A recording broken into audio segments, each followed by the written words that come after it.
Hello again and welcome back to Star Trek Online. Well, we just lost a very major battle, but we did manage to kill an Iconian's High Sister, which is basically like killing an immortal. So now all of our hands are now focused on creating the time weapon and destroying the Iconians through quantum mechanics. So we're now studying the butterfly effect of what we're about to do. So let's begin. Butterfly. There it is, the Anorax, the big purple thing. Hello there. Welcome. We have been working with the Krenim to build both this facility and a weapon similar to the one developed by Anorax in the 22nd century. Captain Nog is running point for the Alliance, but teams from all across the Alpha and Beta quadrants are involved with the research. It's fascinating work, but there's a lot to do yet. How can I help? Captain Nog might be able to explain more. He's waiting for you. Lead the way. Good to see you again, Adrana. How have you been? It's good to see you too. For a few weeks, I was helping the Alliance research new ways to deactivate Iconian gateways. We were making progress, but it wasn't fast enough to stop the advance of the Heralds. After Captain Nog made contact with the Krenim, I asked to transfer here. Now I'm working with interdimensional resonance harmonics to help recreate Anorax's work. Having better sleep? Yes, I have. I guess the Solanae aren't visiting me at night anymore. Or maybe it's the 14-hour days trying to wrap my brain around complex temporal equations that are wearing me out. Either way, my sleep is greatly improved. Thank you for asking. It's good to see you again. I just hope this isn't a bigger mistake than opening the gateway on New Romulus. Welcome. We have been working with How can I help? Nog. Lead the way. There we go. This way, please. This way, plane. This way, plane. Alrighty then. Slowly following the NPC that walks slower than me.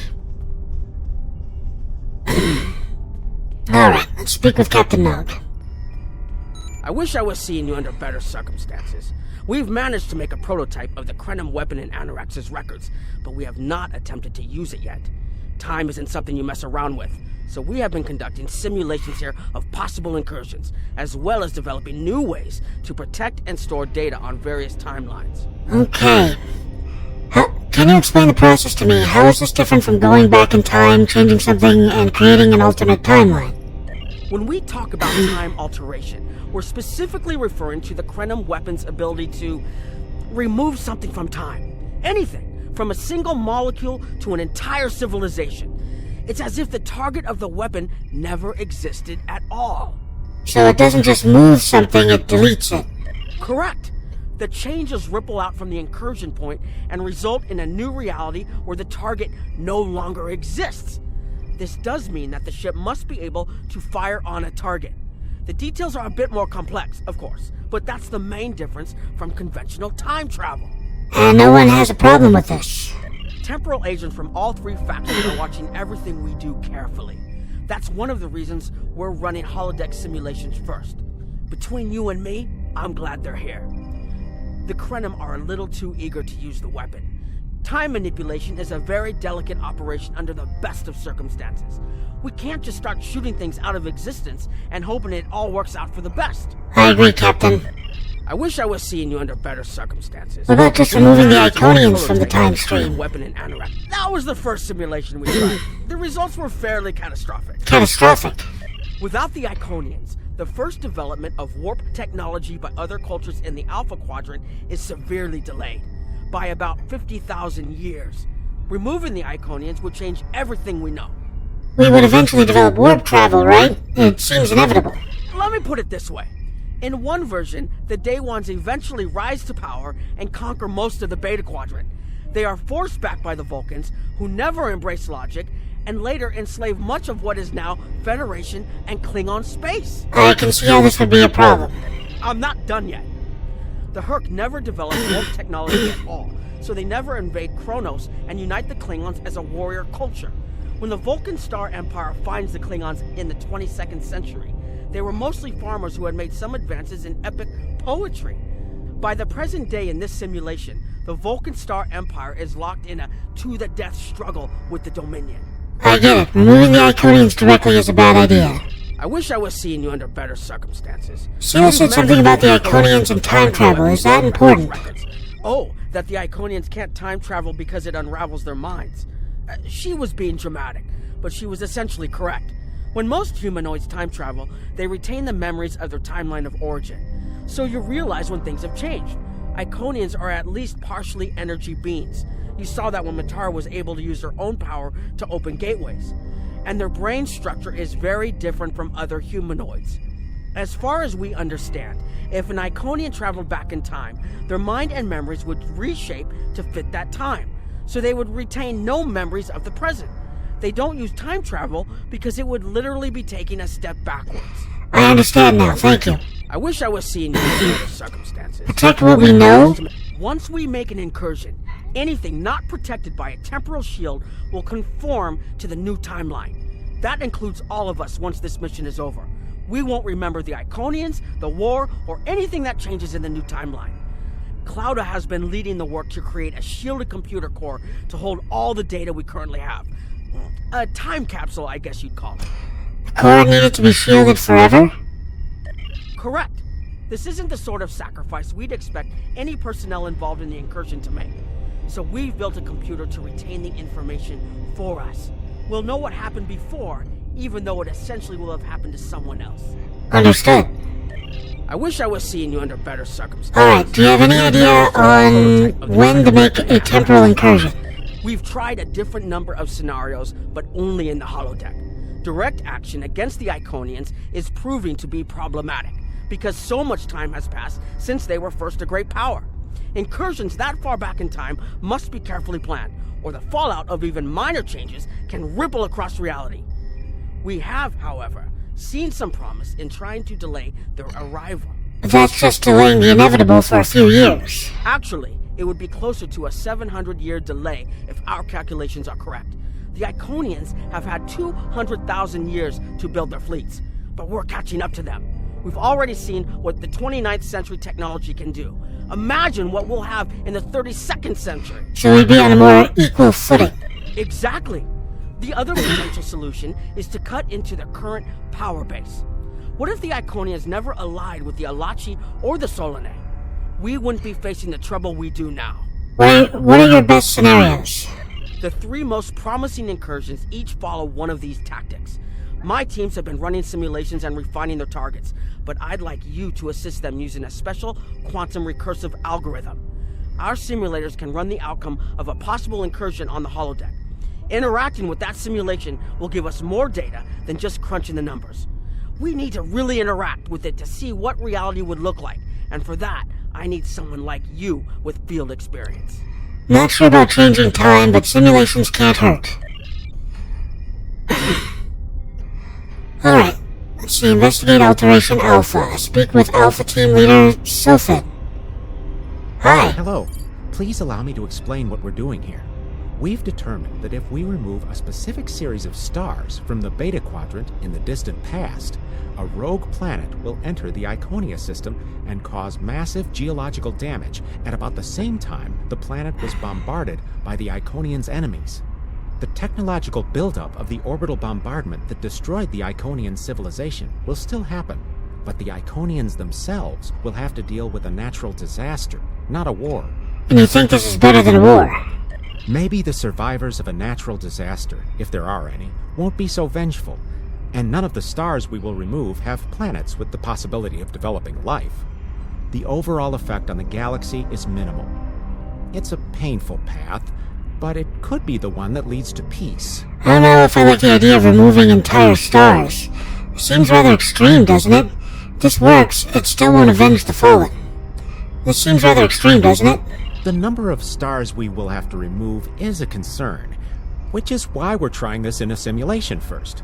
But as Captain Nog said, these simulations aren't perfect. So we have devised a holodeck program that will expand and extrapolate on possible effects of the temporal incursion. You're giving a lot of weight to the holodeck. It's the best option we have available to us. The holodeck's algorithms have been updated to change and adapt to the data created by the simulated timeline alteration. This is not your average holo novel. Very well, what do you need me to do? Once we run the program, you'll be able to interact with our best approximation of the new timeline.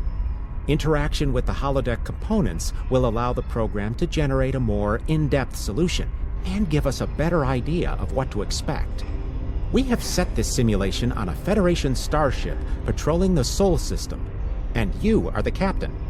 If all goes as planned, we expect that almost everything in the system should be close to current reality. Understood, I'll run the program. Okay. By the way, does this room look familiar to anybody? Let's see. Hello. Are you here to protect the timeline? Isn't this all a violation of Starfleet's Temporal Prime Directive? Under ordinary circumstances, perhaps. It's only because the Iconian situation is... Hello. Alright, same old from Cray. Let me begin the simulation. Run Program Alpha.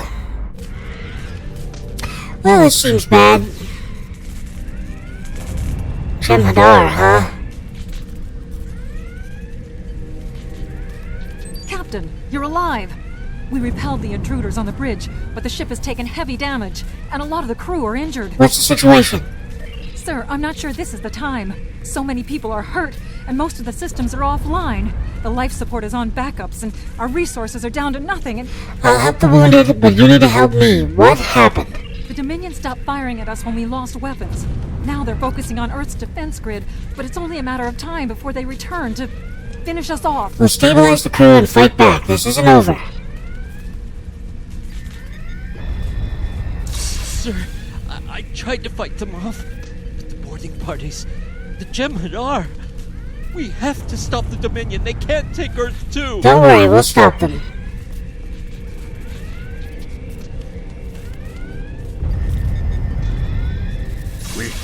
We can't stop them. Maybe if we hadn't been at war with the Romulans.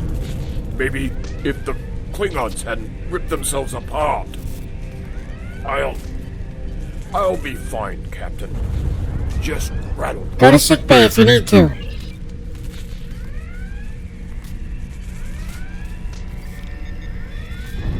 I never expected they would get so far into our defenses. I'm sorry, Captain. I just need a moment. Then I'll be ready to fight. Whenever you're ready. Incoming hail! Alright. On screen. USS Ajax. Sensors show your ship is completely defenseless, and I would prefer not to delay our arrival at Earth to deal with such a minor annoyance. Surrender now, and I will guarantee the safety of your crew. We will never surrender. Alright, get data from the simulation console.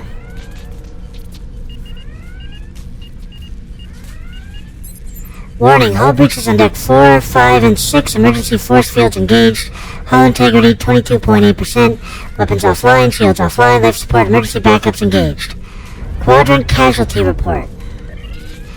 Betazoid, status taken. Estimated casualties 3 billion. Teller Prime, status taken. Estimated casualties 2.5 billion.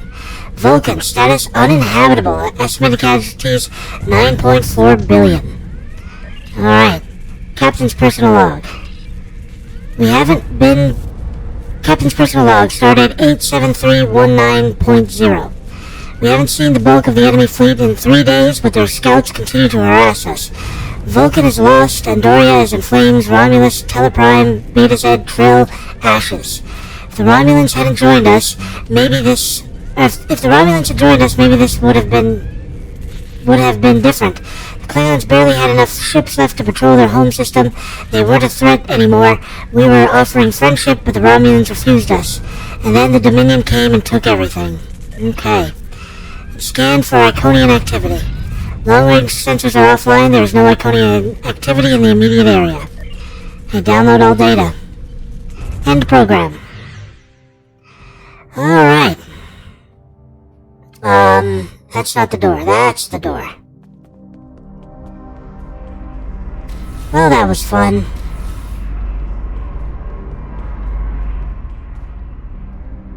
Sorry, we were watching from the control room, and that could have gone better. Yeah. Even with all that, the simulation data on whether the Iconians were entirely eliminated from that timeline is inconclusive. We were able to record your interactions, and we've been able to piece together what happened from those. What did you find?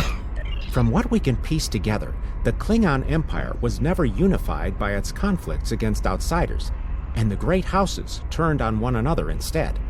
The Romulans took the chaos as an opportunity to attack. The Federation stepped in to help the Klingons, and the war between the three factions basically ripped the quadrant apart. The Dominion then conquered all three weakened powers. That's not our solution. Agreed. My team will continue working on other possible incursion scenarios. Perhaps we can weaken their power base.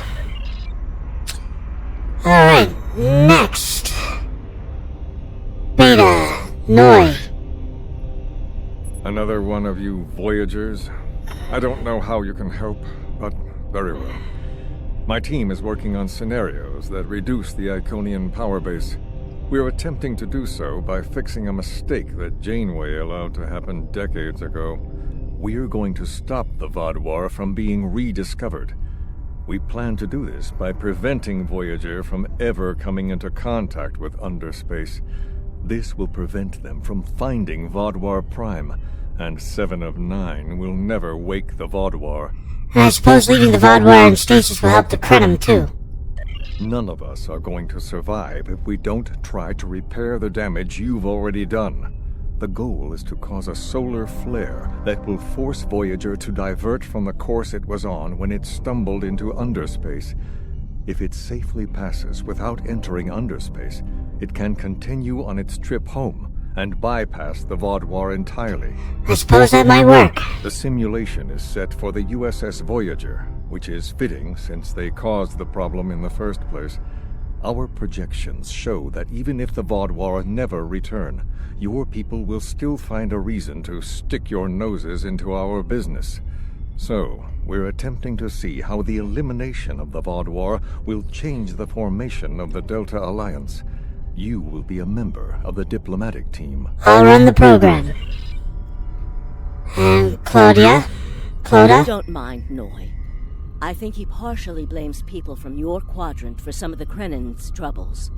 After all, if Voyager hadn't restored the Vaadwaur, they would have never been in a position to ally with the Iconians. But there is no reason to dwell on past hurts. We're trying to fix what we can here, and then learn to accept the rest. Noi funnels that passion to help his people into his work. Perhaps it will change everything. We all need to work together to defeat the Iconians. I'm sure we can find common ground. Thank you for your honesty. It is a pleasure to meet you. Both Captain Nog and Seven speak highly of you. Excuse me, but I'm not sure I've met anyone from your species before. My name is Claudia, and I am a Tutarian.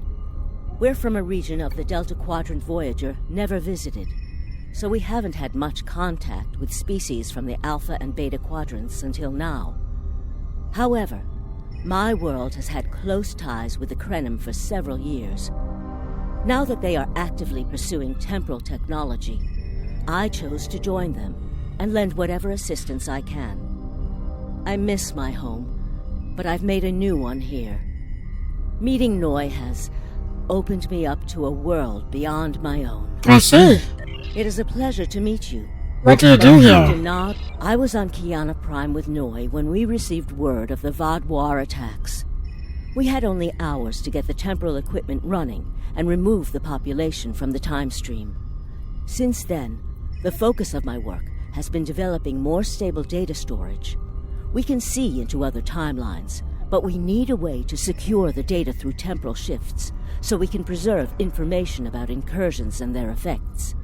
In the case of a catastrophic shift, that data could be used as a map to restore the timeline. Interesting. It is a pleasure to meet Noi you. doesn't seem to like us Both much. Captain Don't mind Noi.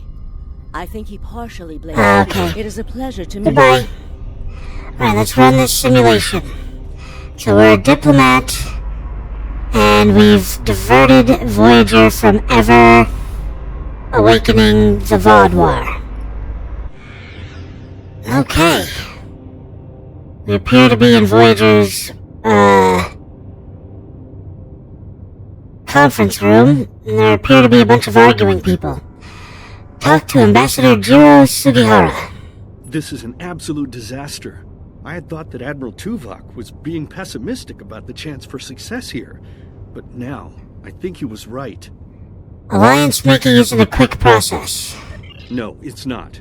The hierarchy started setting these people against one another before Admiral Tuvok and his team could start to pull them together. The very fact that they all agreed to be in the same room is a minor miracle. Do you think you can bring them together? Eventually. Between Vulcan logic, Klingon tenacity, and Romulan pragmatism, we'll convince everyone here that the threat is real, and an alliance is in their best interest. But it won't be easy. Now, if you'll excuse me, I see I have another argument to break up. Good luck, Ambassador. Alright, let's see. Speak to Talaxian representative. We've always tried to be good neighbors and treat other races with respect, but this is really too much.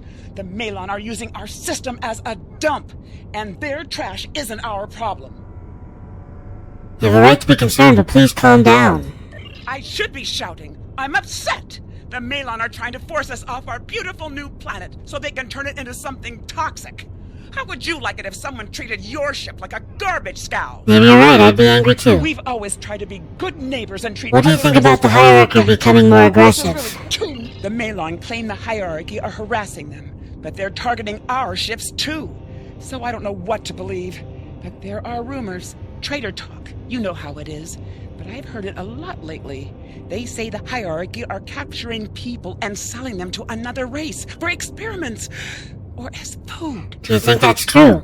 We've always tried to be The Malon aren't the biggest other danger races to your with people. respect. The Malon might not be the biggest threat, but they are the most immediate. Wait until they start dumping their trash in your front yard and see how you like it. Keep talking to the Malon. Perhaps you can find a compromise. Now, Malon representative.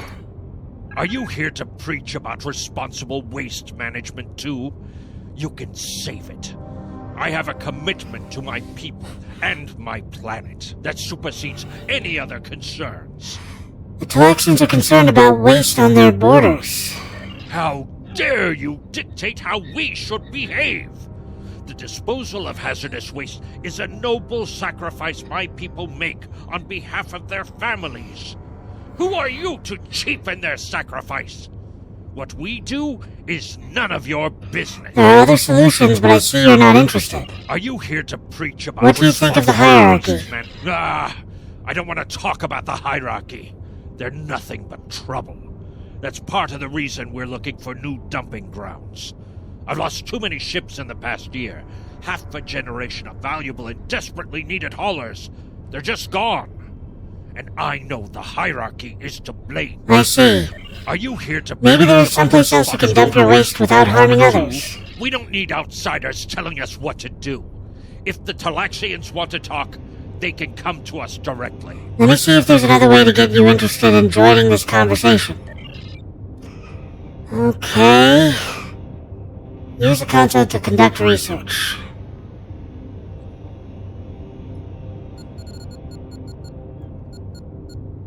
The Malon have resisted attempts to accept less hazardous waste management practices and continue dumping waste throughout the quadrant. The most at-risk populations are the Talaxians, who have a new colony close to Malon dumping grounds. The Malon have moved into Talaxian space to avoid hierarchy attacks. Of course. Diplomatic relations between the Malon and Talaxians are rapidly deteriorating. The Malon have accused the Talaxians of working with the hierarchy, a charge the Talaxians strenuously deny. Analysis. The Benthans could possibly pressure the Malon to return to the negotiation table. I see. So we should speak with the Benton Guard. or the Bentham representative. Yes, what is your question? I am rather busy. The Hazari are stepping up their smuggling operations, and the hierarchy's new drive for profits has created a significant increase in attacks on unaligned transports. Would the Benthams be willing to assist the Talaxians in their negotiations with the Malon? We have enough to do at the moment without getting into a dispute that doesn't concern us. The hierarchy is harassing our supply lines, and I'm convinced they're behind the losses we've taken over the past 3 months. We're having to double up patrols, which means we're leaving holes the Hazari can slip through. The Malon are a headache we don't need. I found that working with allies usually brings about positive results. Yes, what is your question? What do you think of the hierarchy's current actions? The hierarchy's surveillance measures are the best in the quadrant, and that's left us more exposed than I would like. We're losing ships. Once or twice we found debris with hierarchy weapons signatures, but they're cautious. It's like they can smell traps. Thank you.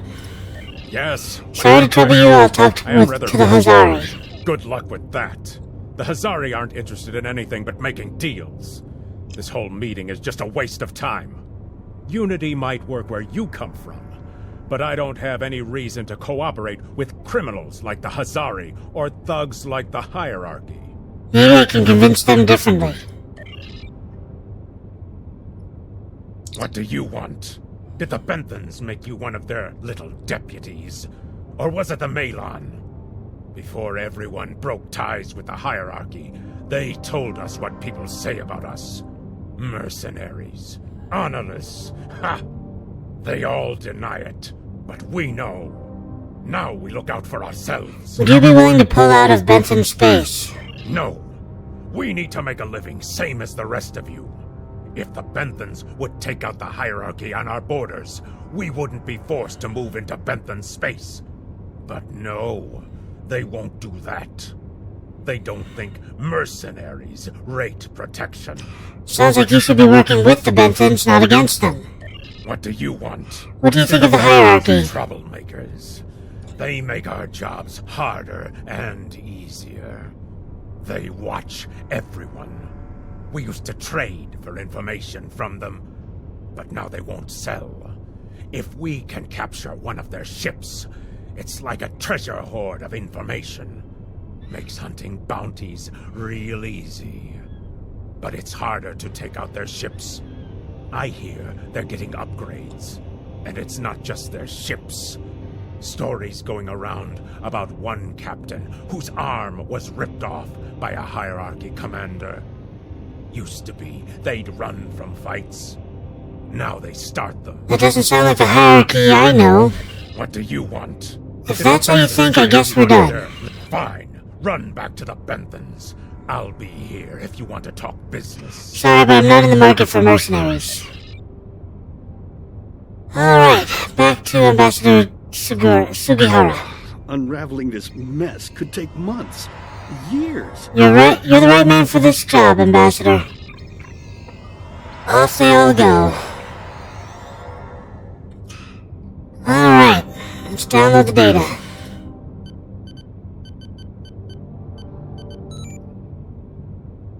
Welcome to Diplomatic Attaché Amour. Quadrant Threat Report.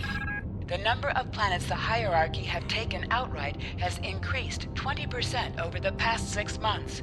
A push for higher profits has prompted steady growth of hierarchy territory. Reports of abductions in areas near hierarchy space have increased by 77.2%. However, this data has not been confirmed by outside sources because few Delta Quadrant species are willing to share information with the Federation. Further investigation is needed. Okay, ship's log. Ambassador's log, stardate 87234.5. Our allies in the Kiana system have been invaded by hierarchy forces. The Kiana colony is a small farming community with no strategic value, so the attack simply doesn't make sense. According to one survivor we managed to find, the hierarchy were working with the Ilachi. The Ilachi took captives to an unknown location. Alright, and scan for Iconian activity. Long-range sensors are detecting both Herald and Iconian readings. While they do not appear to be in active conflict with Alliance forces, you're seeing more ships than normal. There are both Herald and Iconian signals in hierarchy space. It appears the Heralds may be using that area as a staging ground for coordinated attack with the hierarchy on high-value targets throughout the Delta Quadrant. Cross-checking with Voyager's log shows a similar situation in the Alpha and Beta quadrants. Okay. And end program. Alright, so getting rid of the Vaadwaur just meant that they chose a different species to use.